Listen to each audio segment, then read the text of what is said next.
अभी मुझे बताइए, जो इन्होंने पद यात्रा की थी गोल्डन टेम्पल की तरफ, जी। उसमें उसके बारे में मुझे बताइए कि कैसे हुआ था, क्या क्या हुआ था उस टाइम चूंकि पे। गोल्डन टेम्पल वाली जो यात्रा थी, उस दौर में मैं उनके इतना करीब नहीं था। हाँ। लेकिन जैसे उनके मुझसे उनके साथ मैंने काफी दौरे किए।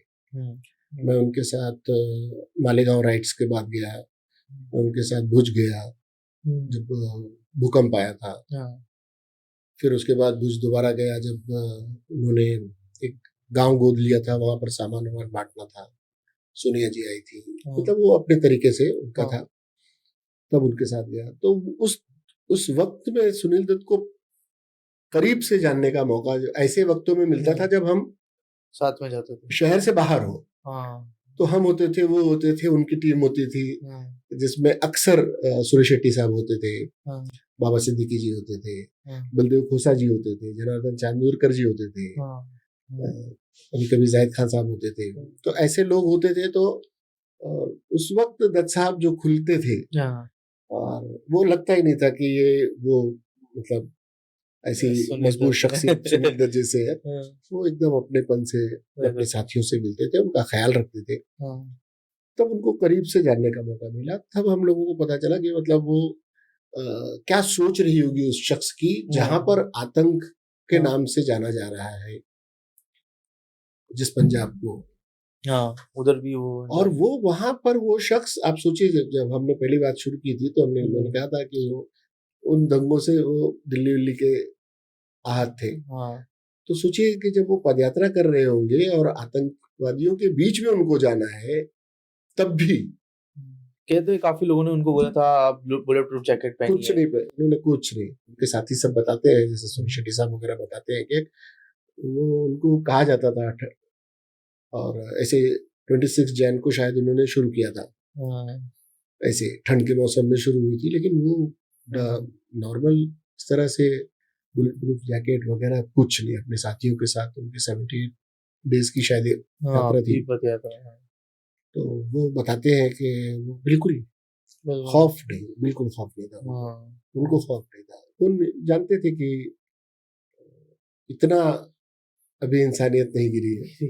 वो सेक्युलरिज्म वो में बहुत सेकुलरिज्म को बहुत मानते थे। सेकुलरिज्म उनके देश नस में बंटना बसा नहीं हुआ है, चाहिए। देश बंटना नहीं चाहिए। हाँ। उनसे भी वो संवाद के, बातचीत के कायल थे कि हम्म। बातचीत होनी चाहिए। जी। तभी तो वो निकले थे हाँ।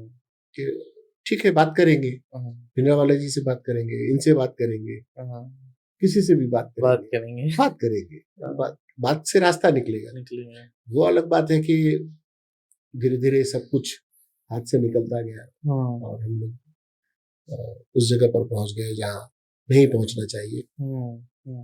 वो नफरत वाली बात यहाँ तक आ गई। आ गई। और दूसरी चीज थी कि ये उनके बीच में जो सेकुलरिज्म की आपने बात की, उनके इर्द गिर्द देखिए तमाम तरह के लोग थे, हम्म। और वो सबको बहुत प्यार करते थे, बहुत साथ बच्चों में की एकदम तरह बात। प्यार करते थे। हाँ। हम लोग फील्ड पर हैं, हम्म। फील्ड पर देखते थे, हम्म। आजा, हम्म। बैठ जा। हाँ। हमारे कितने, मुझे याद है कि एक उनका इलेक्शन था। इलेक्शन के दौरान वो, हमारे कुछ रिपोर्टर्स उनके पास चले गए और लोग उनको हारा हुआ कैंडिडेट मान रहे थे, ऐसा हरा देगा संजय निरुपम, उनको हरा देगा, कौन आ इस देगा? तरह संजय निरुपम उनके सामने इलेक्शन लड़े थे। तो ये हुआ था कि संजय निरुपम एकदम टफ लड़ रहे हैं, ये हार जाएंगे। और हमारे कुछ लोगों ने इस तरह की बातें आपस में शुरू की थी, जर्नलिस्ट में। हमारे खुद के चैनल्स के लोगों ने। तो वो उन तक बात चली गई थी। हमारे यहाँ एक टिकर वगैरह भी चला था कि संजय संजय निरुपम के बारे में बहुत अच्छा अच्छा चलने लगा था। और उन्होंने चैनल देखा और उन्होंने भगा दिया, बात करने से मना कर दिया। ये चैनल वालों को, हमारे चैनल वालों को बात करने से मना कर दिया। हाँ। आखिर में मुझे उतरना पड़ा। हाँ। मैं लाइव में एक दिन था, मैं लाइव में था, मैंने कहा कि जाके बताओ दत्त साहब को। हाँ। मैं लाइव बुलेटिन में बैठा हुआ था हाँ।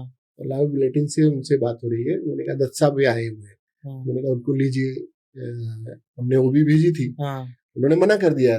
मैंने कहा, फिर मैंने ब्रेक लिया, ब्रेक में मैंने कहा कि जाके बताइए ना, सलमान है स्टूडियो में। हाँ। अच्छा, अपना सलमान है, आकर बैठ गए। उन्होंने लाइव दिया हाँ। और रिपोर्टर्स लोगों से कहा कि सीखो कुछ उससे। हाँ। तो वो इस तरह की शख्सियत है, मतलब वो एक जितना इजी महसूस करते थे, उनको पता था कि मैं कुछ कठिन सवाल नहीं करूंगा, ऐसी चीज नहीं, उनको कंट्रोवर्शियल नहीं कंट्रोवर्शियल करोगे। चीज नहीं करूंगा। हाँ पॉजिटिव नेगेटिव अलग बात है, हाँ लेकिन ऐसी चीज नहीं करूंगा कि जो उनके शख्सियत पर अटैक करे। अटैक, अभी आज का दौर तो ऐसा आ गया है ना, बस सीधा अटैक करो। सीधा अटैक करो, अटैक हाँ करो तो बिकते हो आप। हाँ हाँ, लेकिन ऐसा नहीं है, आप पत्रकारिता को और भी तरीके से आप पेश कर सकते हैं। कर सकते जरूरी नहीं है कि आप निजी अटैक करें, आप निजी उनकी attack। विचारधारा पे कर सकते हैं, आप उनके आइडियोलॉजी पे, उनके तौर Actions पे तरीकों कर पर, सकते हो, उनके नाकारे, उनके जो जनप्रतिनिधि है उनके नाकारेपन पे कर कर सकते हो। सकते हो। लेकिन आप निजी अटैक्स जो करते नहीं हो, होते। वो सब उनको पता था कि इस तरह की वो करेंगे, हाँ करेगा ना।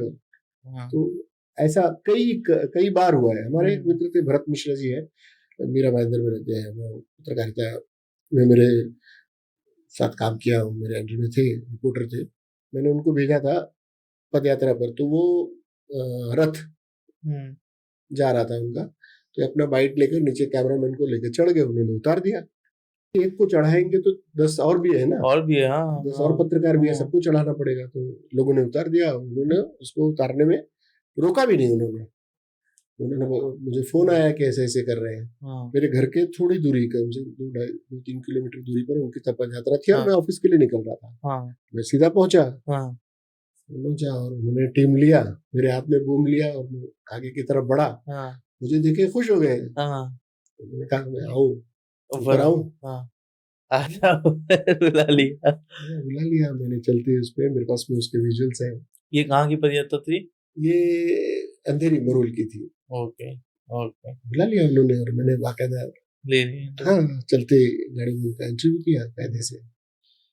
तो ये सब उनके उनकी शख्सियत ऐसी थी कि जिसको अपना बना लिया, बना देते थे। बना लिया उनको, फिर उनके साथ छूटता नहीं था। नहीं सोचा। रिश्ते निभाने में उनका कोई सानी नहीं सही था। है।